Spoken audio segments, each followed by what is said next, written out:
Hindu spiritual service foundation द्वारा 30 अगस्त को संपन्न किए जाने वाले पर्यावरण दिवस के विशिष्ट कार्यक्रम में हम सब लोग सहभागी हो रहे हैं।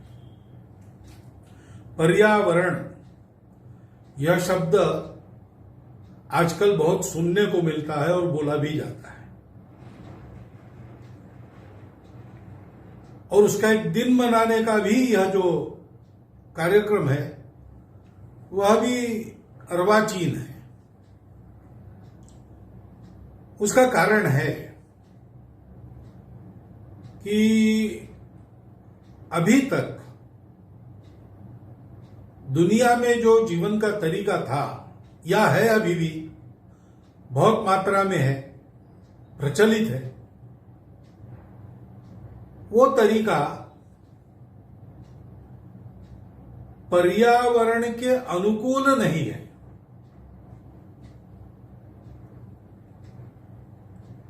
वो तरीका प्रकृति को जीतकर मनुष्य को जीना है, ऐसा मानता है। वो तरीका प्रकृति मनुष्य के उपभोग के लिए है। प्रकृति का कोई दायित्व मनुष्य पर नहीं है, मनुष्य का पूरा अधिकार प्रकृति पर है, ऐसा मानकर जीवन को चलाने वाला वो तरीका है। और ऐसा हम गत 200 साल से जी रहे हैं, 250 साल से जी रहे हैं। उसके दुष्परिणाम अब सामने आ रहे हैं, उसकी भयावहता अब लोगों को दिख रही है। ऐसे ही चला तो इस सृष्टि में जीने के लिए हम लोग नहीं रहेंगे, अथवा यह भी हो सकता है कि यह सृष्टि ही नहीं रहेगी। और इसलिए मनुष्य विचार करने लगा, तो उसको लगा कि इस पर्यावरण का संरक्षण होना चाहिए और इसलिए पर्यावरण दिवस मनाना चाहिए। परंतु यह हो गई आजकल, विशेषकर 2000 वर्ष पुराने समय से प्रचलित और विशेषकर पिछले 300 वर्षों में अधिक भटका हुआ ऐसा जो तरीका हमने अपनाया, उसकी बात हुई। लेकिन भारत का हमारा तरीका एकदम भिन्न है। अस्तित्व के सत्य को हमारे पूर्वजों ने उसकी पूर्णता में समझ लिया, और तब से उन्होंने ये समझा कि हम भी पूरे प्रकृति के एक अंग हैं। शरीर में जैसे शरीर के सब अंग काम करते हैं तब शरीर चलता है, और जब तक शरीर चलता है तब तक ही शरीर का कोई अंग चल पाता है। शरीर में प्राण नहीं रहा तो हृदय बंद होता है, थोड़ी देर में दिमाग भी काम करना बंद कर देता है, सबसे आखिरी में अंतड़ियों के स्नायु बंद हो जाते हैं, लेकिन सभी अवयव काम करना छोड़ देते हैं, मर जाते हैं। शरीर अंगों के कार्य पर निर्भर है, अंग शरीर से मिलने वाली प्राणिक ऊर्जा पर निर्भर है। यह परस्पर संबंध सृष्टि का हमसे है, हम उसके अंग है। सृष्टि का पोषण हमारा कर्तव्य है। अपने प्राण धारणा के लिए हम सृष्टि से कुछ लेते हैं, शोषण नहीं करते, सृष्टि का दोहन करते हैं। यह जीने का तरीका हमारे पूर्वजों ने समझा, और केवल एक दिन के नाते नहीं, एक डे के नाते नहीं, तो पूरे जीवन में उसको रचा पचा लिया।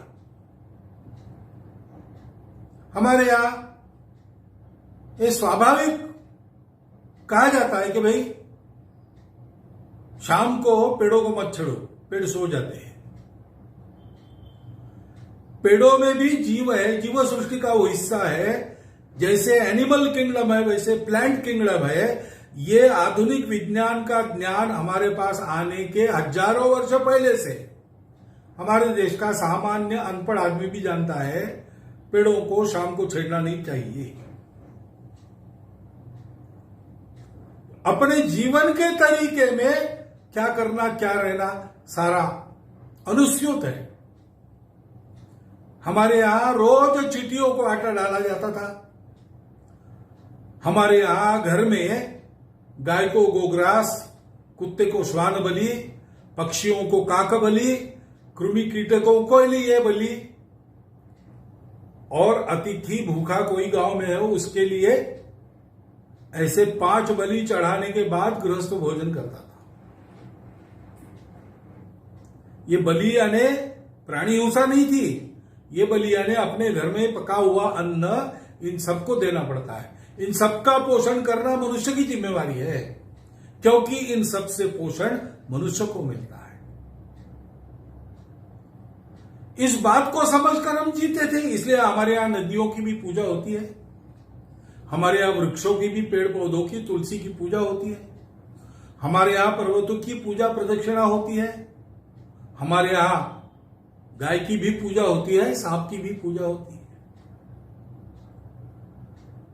संपूर्ण विश्व जिस एक चराचर चैतन्य से व्याप्त है, उस चैतन्य को सृष्टि के हर वस्तु में देखना, उसको श्रद्धा से देखना, आत्मीयता से देखना, उसके साथ मित्रता का व्यवहार करना और परस्पर सहयोग से सबका जीवन चले, ऐसा करना, ये जीवन का तरीका था। भगवद गीता में कहा है परस्परम भावयंतम, देवों को अच्छा व्यवहार दो, देव भी आपको अच्छा व्यवहार देंगे। परस्पर अच्छे व्यवहार के कारण सृष्टि चलती है। इस प्रकार का अपना जीवन था, लेकिन इस भटके हुए तरीके के प्रभाव में आकर हम उसको भूल गए। इसलिए आज हमको भी पर्यावरण दिन के रूप में इसको मनाकर स्मरण करना पड़ रहा है। वो करना चाहिए, अच्छी बात है। ऐसा स्मरण हर घर में होना चाहिए।